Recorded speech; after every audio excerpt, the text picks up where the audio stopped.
जब वो बहुत छोटा,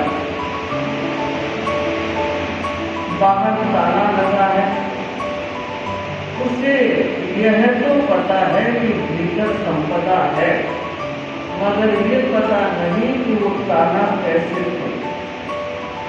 बड़ा सामान्य सा जीवन जी रहा है, बड़े फटे हाल रूप में जिंदगी को व्यतीत कर रहा है।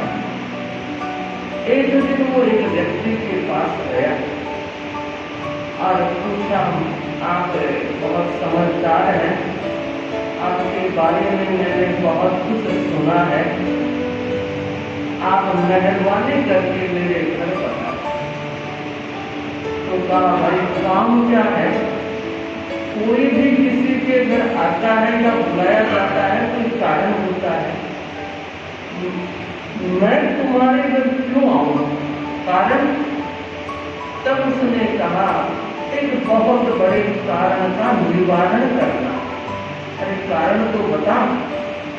कि मेरे घर में तलघर है, तहखाना है, उसमें अच्छी खासी संपदा है, पर बाहर ताला लगा हुआ, मैं उसे खोलना नहीं जानता, आप मेरा सहयोग करें। वह व्यक्ति उसके घर आया, ताले को चारों तरफ से देखा और उसके समझ में आ गया यह ताला किस कंपनी का है, किस नंबर का है और कैसे खोला जा सकता। उसने सारी बात उसको बता दी और कहते हैं सारी बात बता देने के बाद उस व्यक्ति ने उस ताले को खोला और जैसे ही ताले को खोला आंखें छू गया। इतनी संपदा मेरे घर में पड़ी थी और मैं फटे हाल जीवन जी रहा। मुझे नहीं मालूम ये घटना कहीं घटित हुई है, मगर एक बहुत बड़ी प्रेरणा है, एक बहुत बड़ा संदेश। हम सबके भीतर संपदा का अनमोल खजाना है, मगर कठिनाई क्या है? कठिनाई यह है कि उस अनमोल संपदा पर ताला लगा हुआ है। कौन सा ताला? अज्ञान का। अज्ञान का ताला लगा है, हमें पता ही नहीं ताला कहाँ है, चाबी कहाँ है और खोला कैसे जाता है। एक शराबी था, रात को आया और दरवाजा खटखटा रहा। बहुत देर तक दरवाजा खटखटाते हुए जब पत्नी की नींद टूटी और देखा कि दरवाजा खटखटा रहे हैं, उसने ऊपर से आवाज दी कि चाबी गुम हो गई क्या? क्योंकि दो चाबियां, एक पत्नी के पास रहती थी, एक पति के पास थी। तो कहा चाबी गुम हो गई क्या? दूसरी चाबी फेंकूं? शराबी क्या कहता है, नहीं चाबी तो मेरी जेब में है, तो ताला फेंक दे। पता ही नहीं है हम किस सिचुएशन में जी रहे। सच हमें फिर से ध्यान देना है, विचार करना है कि जब जब परिस्थितियां बदलती है व्यक्ति के भाव बदल जाते हैं। बहुत से लोग ये कहते होंगे कि इस कारण मैं दुखी हो गया, अगर ऐसा न होता तो मैं दुखी नहीं होता। हालातों ने मुझे दुखी कर दिया, परिस्थितियों ने मुझे दुखी कर दिया। पर आज हम विचार करें कि दुखी कौन करता है? क्या हालात दुखी करते हैं? क्या परिस्थितियां दुखी करती है? सच्चाई कुछ समझने जैसी है। आपने समीर मस्जिद सेठ का नाम सुना होगा। सरदार शहर के थे, प्रामाणिक प्रवर उनका अलंकरण था। उनका बेटा मोहनलाल कलबस, हाँ दुगड़ बता रहे हैं, समीर मस्जिद दुगड़, उनका बेटा चला गया। संभवतः एक्सीडेंटल केस हुआ था और बहुत कम उम्र में चला गया। इतना होनहार बेटा था, अपने दैनिक विश्व भारती में उस व्यक्ति का बहुत बड़ा योगदान बोल रहा है और उसी किसी काम से वो जा रहे थे, समाप्त हो गए। जवान बेटा पिता के सामने चला गया। सारा सरदार शहर रो रहा है, घर में भीड़ लगी है और कहते हैं उस समय सबके आंखों में आंसू है, मगर सिर्फ समीर मस्जिद की आंखों में आंसू। तो लोगों को लगा ये क्या बात है, वो सबको धैर्य दे रहे हैं और कह रहे हैं देखो ये दुनिया का शाश्वत नियम है कि जो दुनिया में आया है वो दुनिया से जाएगा। कोई पहले चला जाता है, कोई बाद में चला जाता है। मैं कितना सौभाग्यशाली हूँ, चाहे कम समय के लिए सही, मगर मेरे घर में एक होनहार बेटा आया और जिसने हमारे परिवार के नाम को रोशन किया। अब मैं पूछूं आप लोगों से, हालात में फर्क था क्या? जो लोग रो रहे थे और जो पिता नहीं रो रहा था, कारण एक ही है और वह है भावना से ही व्यक्ति सुखी होता है और भावना से ही व्यक्ति दुखी होता है। हमें क्या करना है? आज मैं चाबियों की बात कर रही हूँ और कुछ सुखी जीवन की चाबियां देना चाहती हूँ। वैसे तो एक ही चाबी बहुत है, मगर जमाना भूलने का, इतना भूलने का स्वभाव बन गया है। कमरे में गए, अलमीरा खोला और याद करते हैं क्यों खोला और ऐसे बंद करके आ जाए, पता नहीं लगता। एक सहेली थी, दूसरी सहेली से मिली, शादी हुए कुछ ही समय हुआ था, दोनों आपस में मिली और अपने ससुराल की चर्चा कर रही है।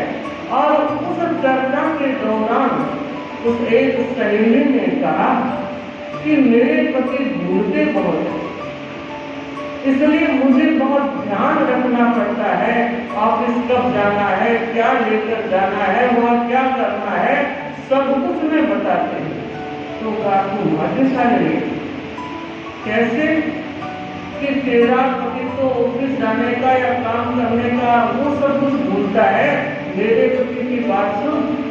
एक बार मैं सब्जी लेकर घर आ रही थी, सामने मिलकर कहते हैं श्रीमती जी मैंने आपको कहीं तो देखा है। भूलने की आदत बहुत खतरनाक रूप से आगे बढ़ रही है।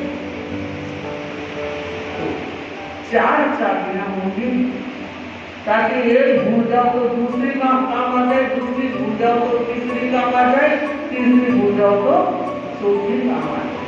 तो चर्चा करूं पहली चाबी कौन सी रहेगी? एक्सेप्ट, स्वीकार करो। अगर जीवन में जो कुछ भी हो रहा है आपने उसे स्वीकार कर लिया तो तकलीफ नहीं होती। तकलीफ कब होती है? हम उसे स्वीकार नहीं करते, और जब स्वीकार नहीं करेंगे तो तकलीफें बढ़ती ही चली जाएगी। एक व्यक्ति था, बहुत दिनों से विचार कर रहा था कि मुझे एक अच्छी सी गाड़ी लेनी। इंटरनेट पर सर्च किया, पूरे बाजार में घूमा और बहुत दिनों तक खोजबीन करने के बाद एक गाड़ी पसंद आई, वो गाड़ी लेकर घर आ गया। आज इतनी खुशी हो रही है कि आज मेरी मनपसंद गाड़ी मुझे मिल गई। परिवार वाले भी सब उसे बधाइयां दे रहे हैं, बड़ा खुश है। 10 दिन के बाद ही ये घटना है। क्या हुआ? पड़ोसी एक गाड़ी लेकर आए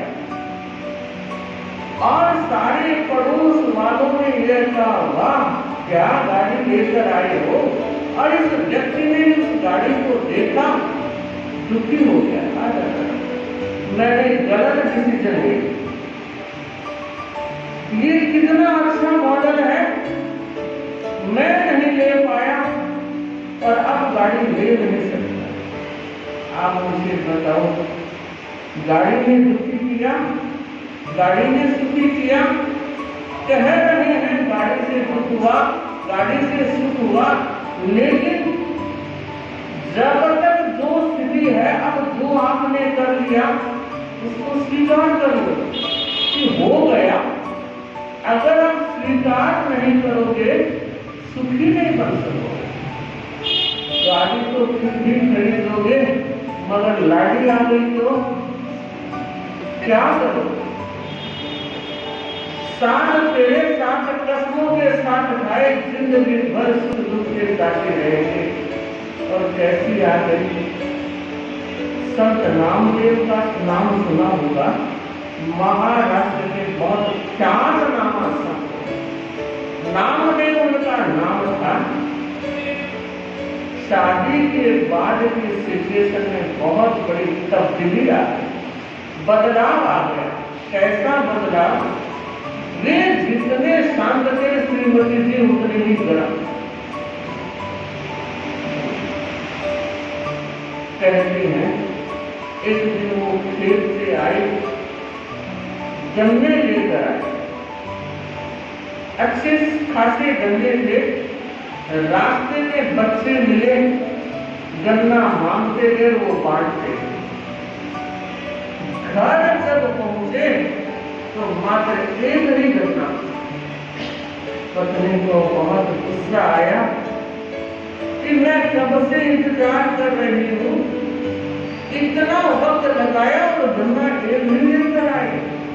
तो क्या कहा? नहीं, गन्ने तो मैं बहुत लेकर आया था, मगर रास्ते में बच्चों को बांटता है। और अब देखो पारा गर्म हुआ, वो एक गन्ना हाथ में लिया और पीट के दे मारी। मुझे नहीं मालूम आपके साथ घटित होता तो आप क्या छाती पर हाथ से सोचो तो सही। इस परिस्थिति में भी नामदेव कह रहे हैं, वाह तुम मेरा कितना ख्याल रखो। एक गन्ना था, अपन 2 खाने वाले थे, तो 2 टुकड़े करने की मेहनत मुझसे नहीं करवाई उन्होंने। यह है जीने की समझ। उन्होंने इस बात को स्वीकार कर लिया कि ये जो स्थिति है वो तो वही रहेगी, स्थिति नहीं बदलेगी, मुझे बदल देना है, मुझे इस स्थिति को स्वीकार कर लेना। अगर स्वीकार कर लोगे तो सुख से जियोगे, और स्वीकार नहीं कर पाए, अगर ये चाबी हाथ में नहीं है तो फिर सुखी रहना भी हाथ में नहीं। दूसरी बात समझ, व्यक्ति की अंडरस्टैंडिंग पावर भी अच्छी होनी चाहिए। अगर आप समझ के साथ जिएंगे तो जीने का आनंद ले सकेंगे, क्योंकि इस बात को हम जानते हैं कि हमारा जीवन बहुत लंबा नहीं। अगर कोई 100 वर्ष का होता है तो बड़ी बात है, वरना तो 80-90 के बाद जाने का वक्त आ जाता है। इतना छोटा सा जीवन है, इस छोटे से जीवन को अगर हम सुख से नहीं जी पाए, शांति से नहीं रह पाए, तो मुझे लगता है जीने का आनंद नहीं मिल पाएगा। अगर कोई भी व्यक्ति बार बार ये कहता रहे मुझे पीस चाहिए, मुझे पीस चाहिए, पीस चाहिए, और मुझे लगता है सिंगल पीस के लिए कहने मात्र शांति और सुख नहीं मिलेगा, अपनी समझ को भी विकसित करना होगा। कैसे करें अपनी समझ को विकसित? जब जब कोई नेगेटिव विचार आते हैं उस समय पॉजिटिव बने रहने का प्रयास किया जाए। यह समझ की बहुत बड़ी चाबी है जिससे सुख का ताला खुले। बात कहूं, एक व्यक्ति ऑफिस से आया, आते ही उसने आवाज दी, चाय लेकर आ। पत्नी किचन में जाती है, चाय बनाकर आई, कप में चाय लेकर आई।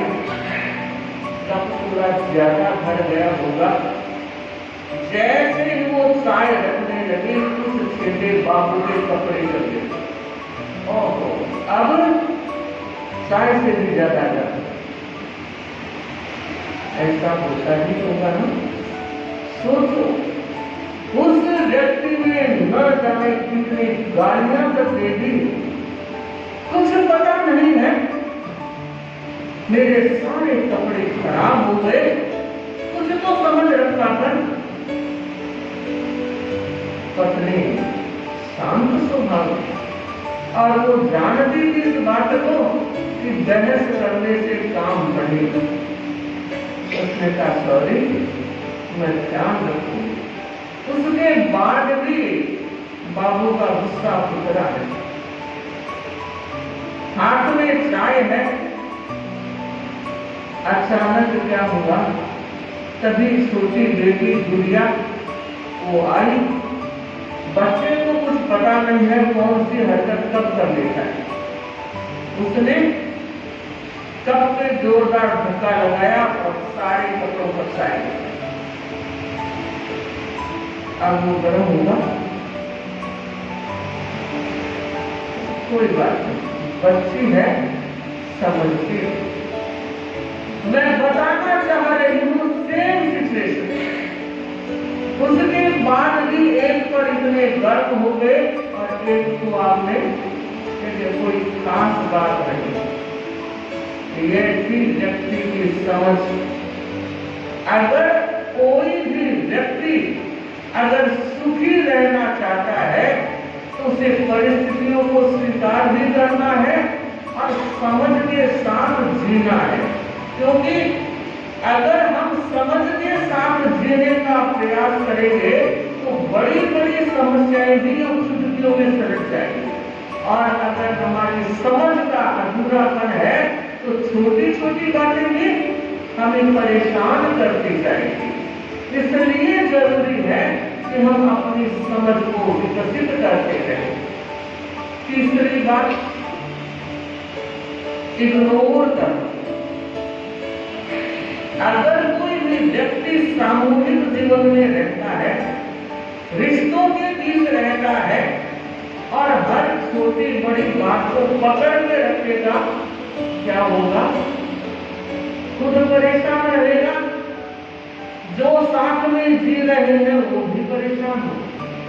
इसलिए जरूरी है कभी भी कोई बात घटित हो जाती है, राकेश खटेल ने एक मंत्र दिया था, ओम इग्नोराय नमः। बस हम इग्नोर करते जाए। क्यों करें इग्नोर? क्योंकि हमें सुख से जीना है, हमें अपनी शांति को बरकरार रखना है।